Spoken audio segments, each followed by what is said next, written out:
बिस्मिल्लाहिर्रहमानिर्रहीम। अस्सलाम वालेकुम सज्जनों ते मित्रों, भराओ पापियो। अज मैं फिर कुछ दिनों तो बाद तुहाड़े नाल पठवारी और पंजाबी ज़बान च मुखातब हाँ। नवाज राजा दी गल्लां नवाज रज़ा दी गल्लां सच्चियां ते मिठियां होंदियां ने। मैं 3-4 मौजूआत हों जिन्हां मैं इस वीलॉग दे विच समेट देवांगा। एक तो है कि PTI के बारे कहा जा रहा है कि वह ग्रुपां तकसीम होने वाली है। ਉਹਦੇ नए ग्रुप बन रहे हैं, फॉरवर्ड ब्लॉक बन रहे हैं।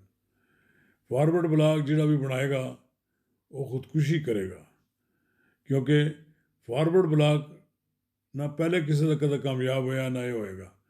ये तो हो सकता है कि किसी की हुकूमत को ग्रांट की फॉरवर्ड ब्लॉक को कम आ जाते हैं, लेकिन इस वक्त अगर इमरान खान की जमात को ग्रुपां तकसीम करने की कोशिश की गई तो फिर तो कोई बड़ी कामयाबी नहीं होगी। वैसे भी इमरान खान की जमात के अंदर इतना ताकतवर लोग तो है नहीं कि जेड़े ग्रुप बनावन तो फिर अपना ग्रुप ही चला लवन। ये सारे इमरान खान के सारिਆਂ ਦੇ ਮੁਹਤਾਜ होण, उन्होंने एक इशारे ते उठ जाते हैं, एक इशारे ते बह जाते हैं। इन्हों की अपनी औकात इतनी है कि इन्होंने अपने घर वाले भी वोट ना देवन। वो तो इमरान खान के नाँ का वोट उन्होंने पैदा है जोड़ा कि मौजूद है हाले मुल्क च, और उसका कोई इनकार भी नहीं कर सकता।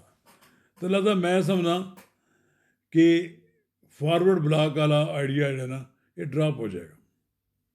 हाँ, अलबत्ता ये जरूर है कि PTI के उत्ते दबाव बनाने लई क्या जाए कि उन्होंने कोई ब्लॉक बन रहा है, इन्होंने आपे अपनी पई रहे।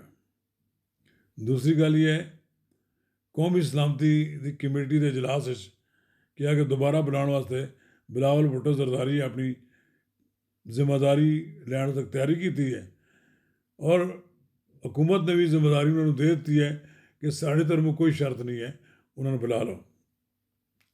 लेकिन जिले इमरान खान की पार्टी नाल गल करनगे बिलावल भुट्टो जरदारी, उन्होंने मायूसी होएगी, क्योंकि PTI की क्यादत एक बारी जी गलती कर बैठी है हुण उसका अजाला नहीं करेगी, बल्कि मजीद गलती करेगी। और इसी गल तो डटी रहेगी कि जी खान आएगा तो कौमी इस्लामी कमेटी का इजलास असीं आवांगे, अदर असीं नहीं आवांगे। इन्हां दी तो हालत है कि खान है तो पाकिस्तान है। इन्हां दी हालत है कि खान नहीं तो पाकिस्तान नहीं। इन्हां दी इस सोच अगे है ही नहीं है। इस वास्ते क्योंकि इन्हां दी एक इशारे के मुंतजर होण, इन्हों अगर इमरान खान का इशारा ना होए तो मेरा ख्याल है घर रोटी भी खाण ना जाण। ये सारी रात बह के अडयाला जेल के बाहर बह के ਉਹਦੇ इंतजार करते रहन।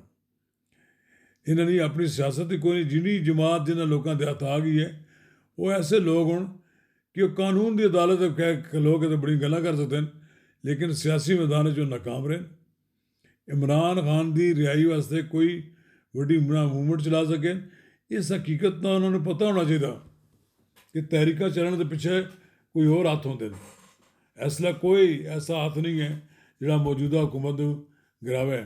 इसलिए लोग कहते हैं कि हुकूमत कोई पता नहीं है कि 5 साल पूरे करेगी, और कोई किसी की जरूरत नहीं होगी कि इन्हू गिरा सके। फिर बाकी दूसरी गल ये है कि खान साहब की पार्टी के अंदर एक तबका वो है कि जोड़ा टाई सूट पहन के आंदा, काला कोट पाया होता है, उन्होंने लीडर नाल नहीं लगती जोड़े साल तो PTI दे विच सरगर्मियां अमल। वो अपनी उन्होंने रोला पाया, और पिछे जनाब इमरान खान की भैणां जिहड़ियां वो अलग सियासत कर रही हैं, और वो इन्होंने वकीलों तो बड़ा तंग होना। उन्होंने कहना कि मेरे साढ़े भरा उन्होंने कोई रिलीफ नहीं दिलाया। अगर यही हाल रहा तो कहने लगे साड़ा भरा तो बाहर नहीं आएगा।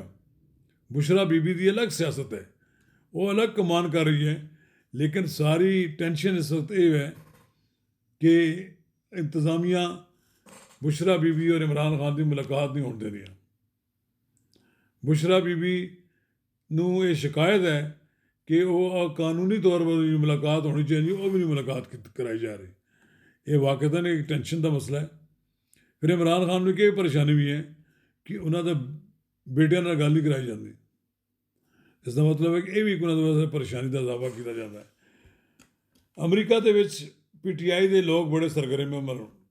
ਉਹਨਾਂ ਨੇ ਇੱਕ ਬਿੱਲ ਪੇਸ਼ ਕਰਵਾਤਾ ਪਾਕਿਸਤਾਨ ਦੇ ਖਿਲਾਫ ਕਿ ਜੀ ਪਾਕਿਸਤਾਨ ਵਿੱਚ ਜਮਹੂਰੀਅਤ ਜੋ ਹੈ ਉਸ ਨੂੰ ਬੜਾ ਦਬਾਇਆ ਗਿਆ ਹੈ, ਔਰ ਪਾਕਿਸਤਾਨ ਵਿੱਚ ਜਮਹੂਰੀਅਤ ਨਹੀਂ ਹੈ, ਲਿਹਾਜ਼ਾ ਪਾਕਿਸਤਾਨ ਵਿੱਚ ਫੌਜੀ ਕਿਆਦਤ ਦੇ ਜੋ ਲੋਕ ਹੋਣ ਉਹਨਾਂ ਦੇ ਬੱਚਿਆਂ ਦੇ ਵੀਜ਼ੇ ਨਾ ਲਗਾਏ ਜਾਣ।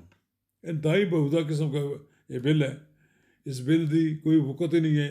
ये बिल अगर मुस्तरद हो जाएगा कि अमरीका अगर इस तरह के काम शुरू कर दे तो फिर उसके मुल्कों नाल तलकात नहीं चल सकते। पाकिस्तान की एस्टैबलिशमेंट जी है वो तो पेंटागन एक पेज तो होंगे, जो पेंटागन कहेगा वो सदर ट्रंप कहेगा। ट्रंप ने अपने ज़ाती ख्यालात मुल्कों के बारे नहीं होंगे, उसकी फीडबैक उसका अपना एस्टैबलिशमेंट होता है। लिहाजा ये कहा जा सकता है कि ये ना बिल पास होना ना इस बिल के कोई असरात हों, लेकिन आप देखेंगे कि कितने ना दिमाग खराब हो PTI के लोगों के कि धड़ाधड़ लगे कि हमारे पाकिस्तान को किसी न किसी तरह जेर कर सकन। लेकिन बहरहाल जेर होने का कोई नज़र नहीं इम्कान आता। नज़र यही आता है कि आने वाले दिनों के विच यह कोशिश भी नाकाम हो जाएगी और बिल आखिर PTI वाले बैठ के सोचना पेगा कि अपनी गलतियां तो गौर करना पेगा कि तुसी की गलतियां कीतियां, इन्हां दा उजाला किस तरह हो सकता है।